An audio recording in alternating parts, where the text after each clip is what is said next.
Hello everyone. So in this video we will learn about micrometrics जो कि बहुत ही important है और हर बार इसमें से क्वेश्चन आते हैं और इसको हम लोग ट्रिक से याद करेंगे जो भी पॉसिबल चीज़ें होंगी। बाकी जो भी इम्पोर्टेंट चीज़ें हैं वो आपको मैं बताऊंगा। सो माइक्रोमेरिटिस जो है उसको साइंटिस्ट ने दिया था एक, जिनका नाम था डल्ला वल्ले।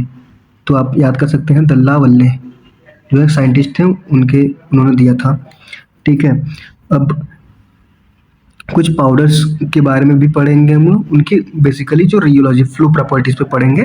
जो भी एंगल ऑफ रिपोज होते हैं, कार्स इंडेक्स होते हैं, ये सब हम लोग आगे पढ़ेंगे।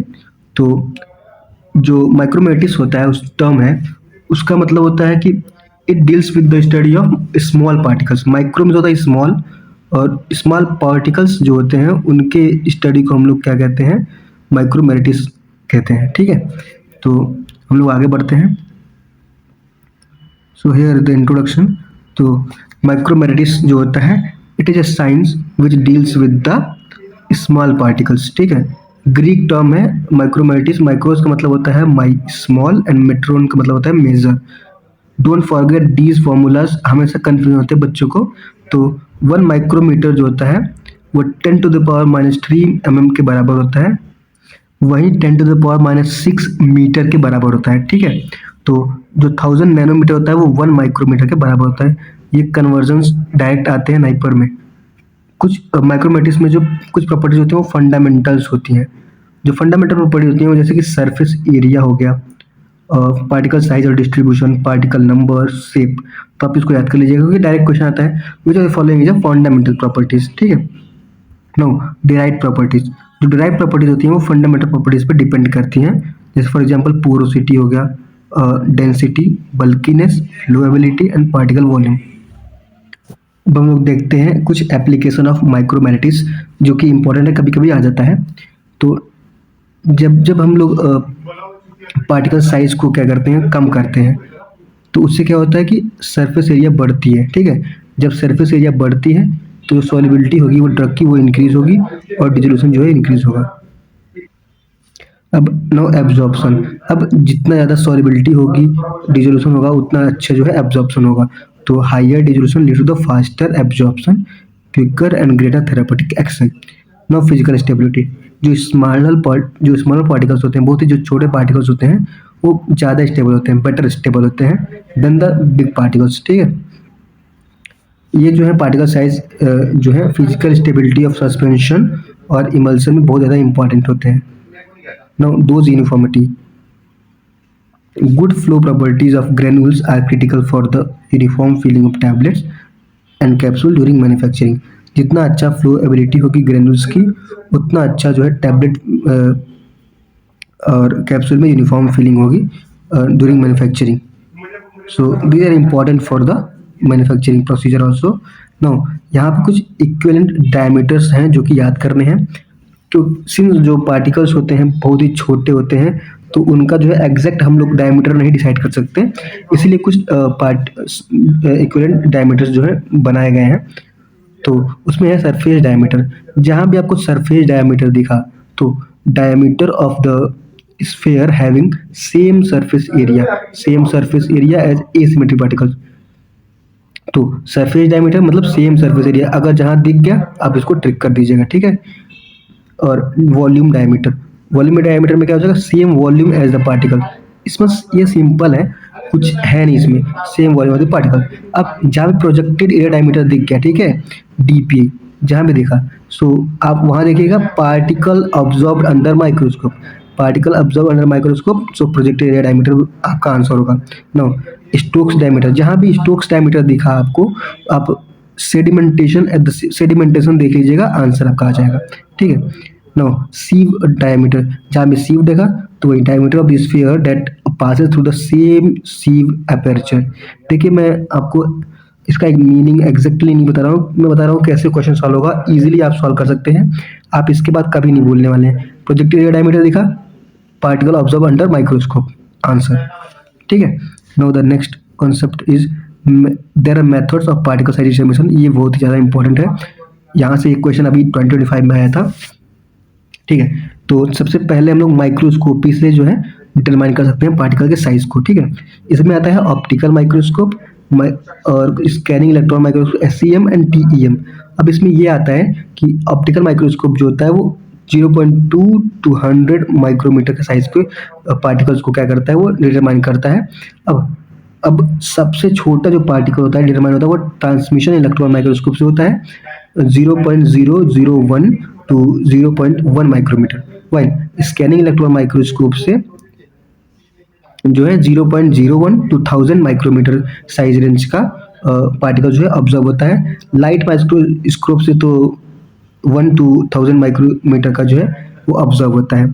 अब इसमें जो है ना बेसिकली 2D जो डायमीटर 2D फिगर को ये जो है डिटेक्ट करता है, लेंथ और ब्रेथ सिर्फ बता पाता है, ठीक है। देखिए जहाँ मैंने बताया ना ये प्रोजेक्टेड डायमीटर को ही मेजर करेगा, क्यों? क्योंकि जहाँ भी माइक्रोस्कोप दिखा आपको वहाँ पे प्रोजेक्टेड डायमीटर ही आप मेजर कर सकते हैं।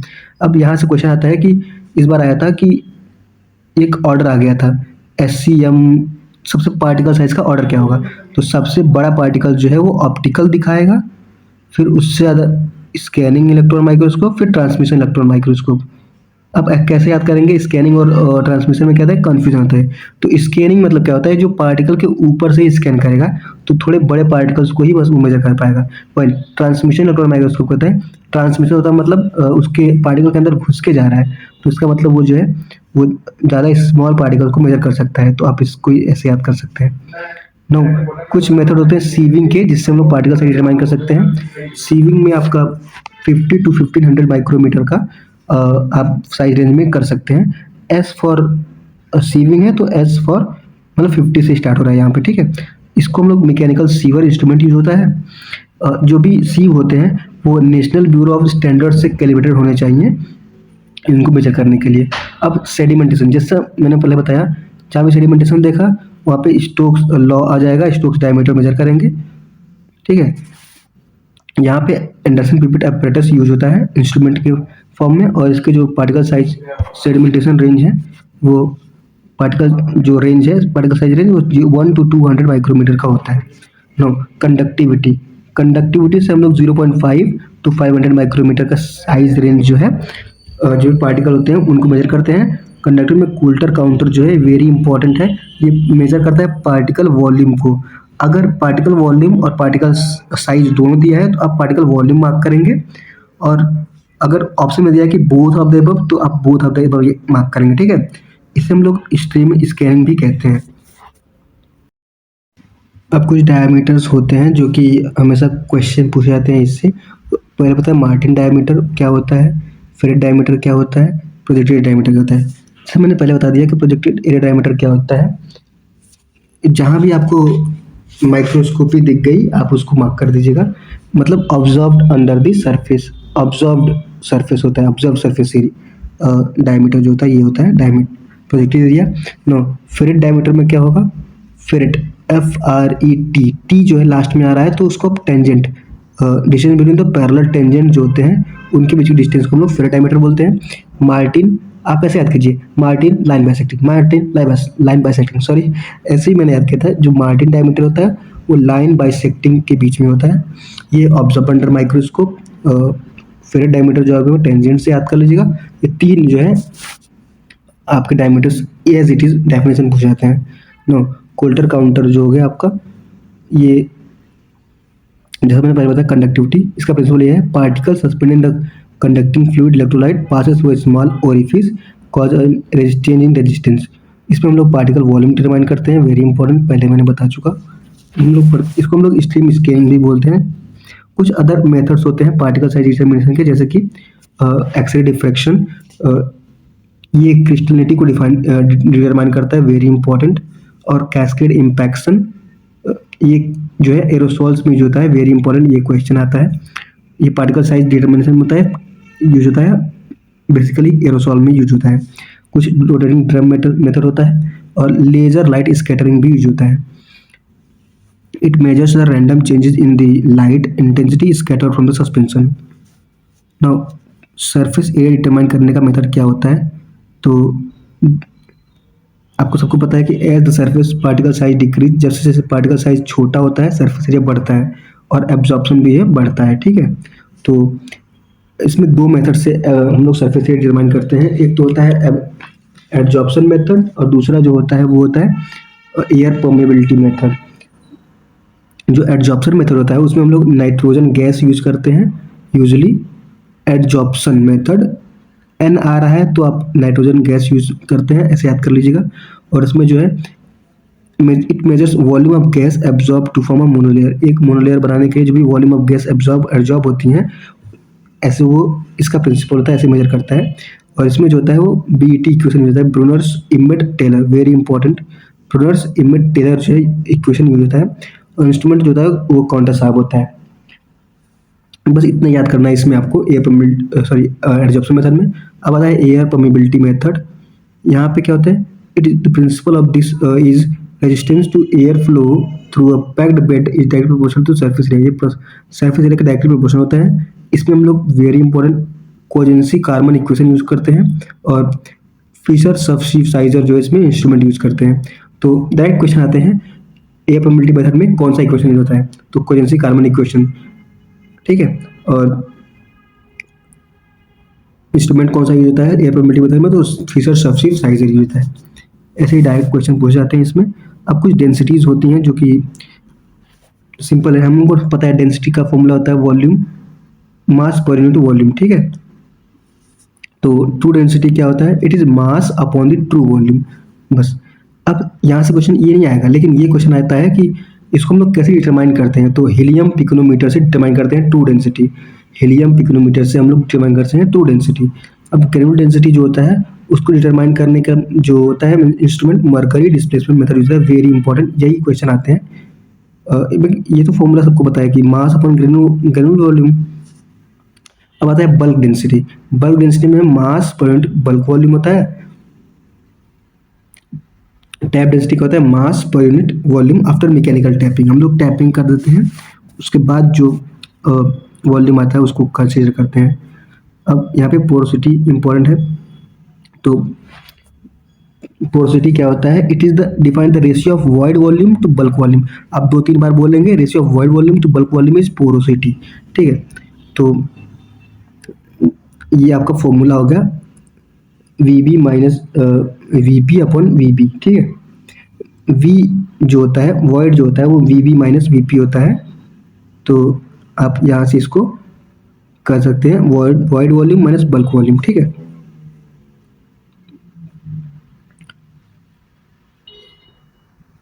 नो ये पैकिंग अरेंजमेंट जो है बहुत ही इंपॉर्टेंट है। जो क्लोजेस्ट पैकिंग अरेंजमेंट होती है वो रोम्बोहाइड्रल में देखने मिलती है। आपके सबके क्लास में सीआर होता होगा, तो ऐसे याद कर सकते हैं। जो क्लोजेस्ट पैकिंग होती है वो रोम्बोहाइड्रल होती है।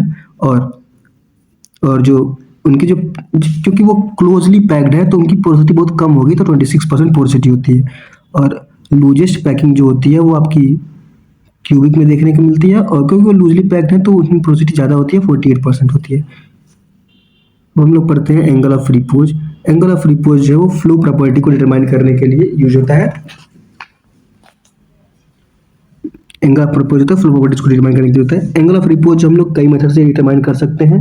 एक तो होता है फिक्स्ड कोन मेथड, और होता है रोटेटिंग सिलेंडर मेथड, और एक होता है आपका tilted box method. Basically rotating cylinder fixed cone method जो है पूछा जाता है। तो इसमें क्या होता है, ये एक्सपेरिमेंट हम लोगों ने सबने किया होगा अपने लैब में, जिन्होंने नहीं किया होगा या भी जान लें। इसमें क्या होता है, हम लोग जो एंगल होता है थीटा को हम लोग डिटरमाइन करते हैं। tan theta equals to h upon R, very important, 2-3 बार बोलेंगे याद हो जाएगा। और थीटा जो होता है वो tan inverse h upon R होता है, ठीक है। अब इनमें ये नहीं पूछा जाता है, बेसिकली फॉर्मूले पूछा जाते हैं कभी कभी ट्विस्ट करके। अभी ये ज़्यादा इंपॉर्टेंट है कि एंगल ऑफ रिपोज एंगल अगर इतना रहता है, अगर लेस देन 25 है तो एक्सेलेंट फ्लो है, 25 to 30 है तो गुड फ्लो है, 30 to 40 में possible, and more than 40 is poor और वेरी पुअर। ये क्वेश्चन बहुत ही ज़्यादा इंपॉर्टेंट है, हमेशा पूछा जाता है और इसमें लोग कंफ्यूज भी होते हैं, ठीक है। Now we will move forward. अब कंप्रेसिबिलिटी देखते हैं। कंप्रेसिबिलिटी का फॉर्मूला याद करना बहुत ज़्यादा इंपॉर्टेंट है और हमेशा हम लोग भूल जाते हैं, तो इसको मैं बताऊंगा कैसे याद करना है। आप याद कर लीजिए टी बी टी, ठीक है, T B T, tap density minus bulk density upon tap density into 100। बस इतना याद करना है आपको, टी बी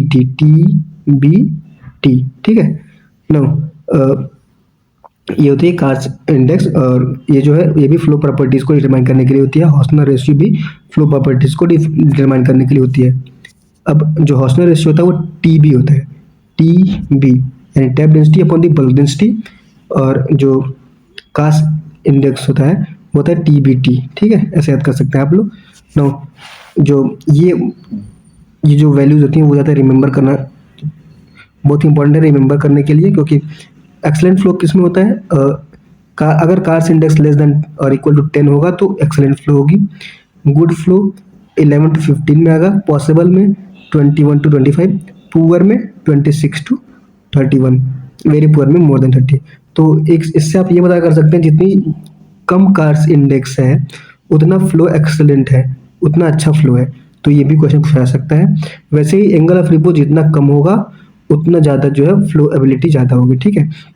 प्रोपोर्शनल रेशियो में भी आप याद करने कर लीजिएगा, ये इंपॉर्टेंट है। No what are the factors which affect the flow ability. कुछ फैक्टर्स होते हैं जो फ्लो एबिलिटी को अफेक्ट करते हैं, उनसे डायरेक्ट क्वेश्चन मिल सकते हैं।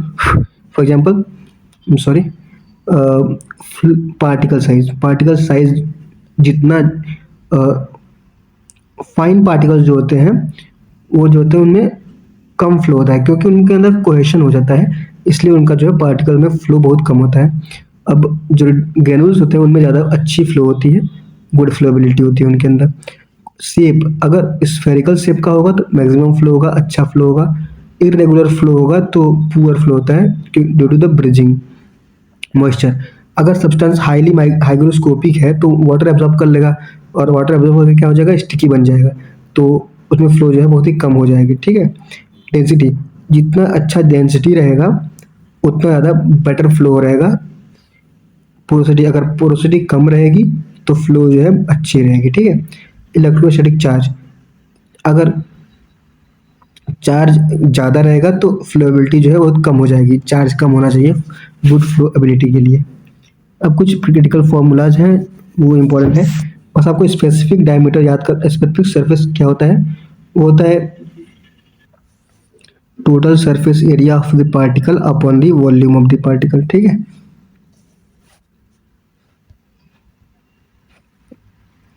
अब पार्टिकल नंबर जो होता है वो क्या होता है, it is the number of particles present per unit weight पर ग्राम ऑफ द पाउडर। तो ये आपका फॉर्मूला है, इसको याद कर लीजिएगा, ये इंपॉर्टेंट है, याद कर लीजिएगा। इससे क्वेश्चन जो है कभी कभी आते हैं न्यूमेरिकल फॉर्म में। तो इसमें आपको डी दिया, डायमीटर दिया रहेगा, डेंसिटी दिया रहेगा, बस आपको एन निकालना होगा, तो आप इजीली निकाल सकते हैं पार्टिकल नंबर इस फॉर्मूले से। No good luck for your GPAT. इसमें मैंने बेसिकली ट्रिक्स वगैरह न्यूमेरिक्स वगैरह आपको देने फोकस किया है। आप जहाँ से भी पढ़ रहे होंगे अच्छे से पढ़िए, ठीक है। और ट्रिक्स के लिए मुझे फॉलो कर सकते हैं, बाकी मैं नाइपर के लिए इंपॉर्टेंट मटेरियल्स आपको लेकर आऊँगा। Thank you.